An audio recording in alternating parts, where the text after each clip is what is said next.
You're with Julian on the Brown Notes, and just disparaging people that have decided that you can put adverts in Word documents that you send yourself online. The Liberal economic crisis being blamed on Labour. Who could see that coming? So Australia's going through a cost of living crisis, which apparently started the day that Anthony Albanese was elected, and we've gone through, in a very short space of time, the notion of terms like the working poor, where people working full-time can't afford to live, so end up getting a second job. Now, remember how the Liberals touted that as more people working? Just to give you an indication of the fact that this didn't happen as soon as Labour were elected, the Liberals actually tried to use the fact that more people had second jobs as a positive. And we've gone from the working poor to the most egregious term in capitalist history, which is the working homeless. And even on the very affluent northern beaches where I live, there are now car parks that have people living in them that work full time, living in their cars because they can't afford to rent anywhere. And all of this is kind of being blamed on Labour because unless it's the SBS or ABC, the only neutral news we have in this country, if it's Channel 7, 9 or 10, if it's the Sydney Morning Herald or the Murdoch Press, then, which is pretty much all of the media apart from the SBS and ABC, then they are relentlessly enslaved into promoting the Liberal Party. So they didn't care about the economy being terrible for the last 10 years. The Liberal Party were in power. They just let them get away with it. 6 of these interest rate rises that happened under Albanese were announced under Scott Morrison before he lost the election. The RBA said they were going to raise interest rates 6 times in the coming year. And I mentioned at the time how incredibly unusual that was that they kept that for a Labour government, and speculated that they like having interest rate rises happen under a Labour government so it stops them doing anything socially responsible with the economy.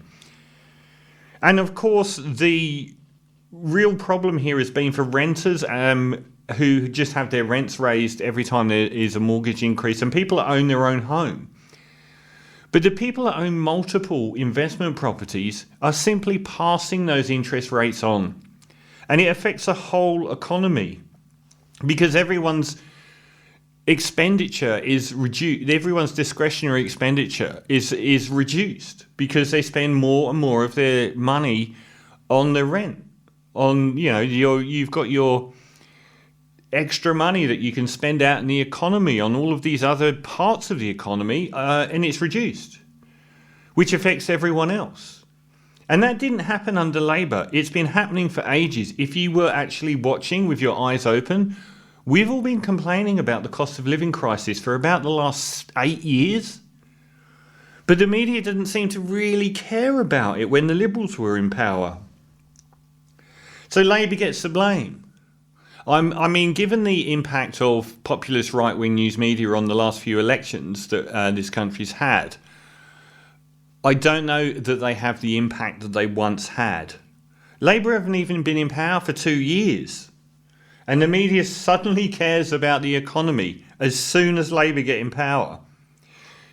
America's going through the same thing economically as we are here with a cost of living crisis. The UK is going through the same thing here as a cost of living crisis. In fact, the UK is probably going through a worse one than both America and Australia. If you really want a grand example of, and every time I mention this to people, they say, yeah, but the Liberals had to deal with COVID. Well, let's go back before COVID, shall we? By 2019, the Liberals have been in power for many years and tripled the deficit. Now, remember when Julia Gillard and Rudd were in power and the media didn't shut up every day about the deficit and how dangerous the deficit was? The Liberals tripled it by, it was 2.5 times the Labour deficit by the time of COVID. And the news media never reported on that ever. This is an article from 2019. Australia in recession on a GDP per capita basis as the 2019 budget appears. ABS figures show that we've now entered an effective recession in Australia, with GDP per capita shrinking in both the third and fourth quarter of 2018. 6 years ago. That's a recession on a per capita basis, and the figures show a large part of that is consumer spending growing at only 0.4% in quarter four. It's a huge slice of the economy, almost 60% of our GDP, and it's stalled. So who is at fault here?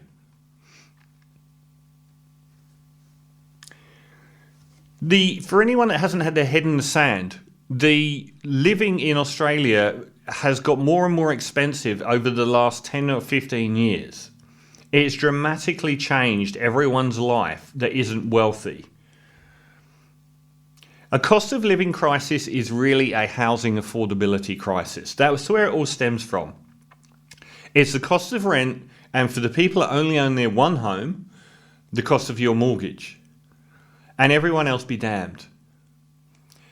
So the people with multiple investment properties aren't really feeling the impact of this because they're passing on all of the extra costs. But this cost of living crisis, it impacts every part of the economy. So I don't know why people aren't more awake to it. It affects the amount of money you spend in a cafe, buying clothes, going to the cinema, going to a restaurant, going anywhere, spending any money just in, what you buy in presents for people. What you spend on on any new item is usually discretionary spending, and there's less of it to go around. So everyone gets impacted. They don't do building jobs anymore that they've put off. They don't tile the bathroom. Every single person in the economy is virtually affected by this. Australia's cost of living crisis came from John Howard. And the impact on reshaping Australian society to be incredibly unfair towards people that already had things. And it's taken a very long time for it to snowball, but it began under him. And it's been exacerbated by every Liberal leader since. And it's from things like negative gearing and franking credits and beneficial capital gains tax and beneficial superannuation for people who already have $1 million in superannuation.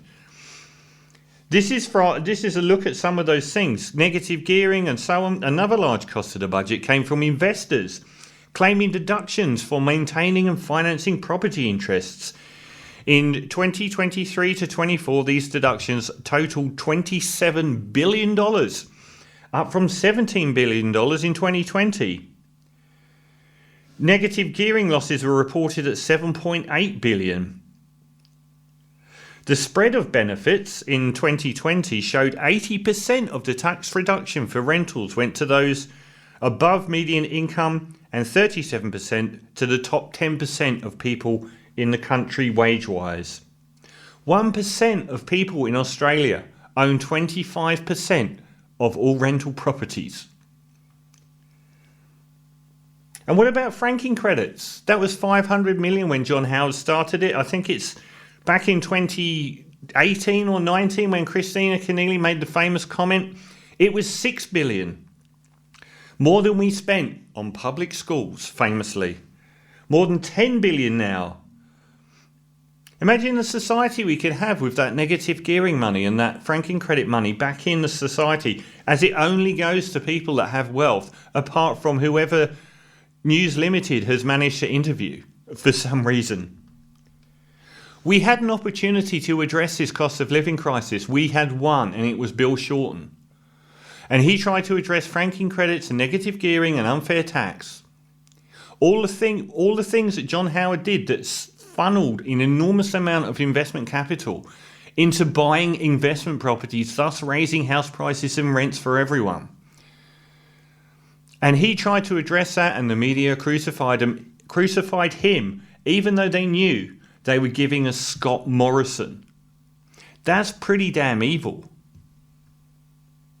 We've turned into a nation of sharecroppers and lords of the manor. The notion of owning your own home as a bedrock of capitalist society, available to everyone that earns a decent wage or even a working wage, has gone. How can it be when it used to be 3.5 times the average wage to buy your own 3-bedroom median home in Sydney, and it's now 15 times? It's like 1.6 million now. Second in the world to Hong Kong, I believe.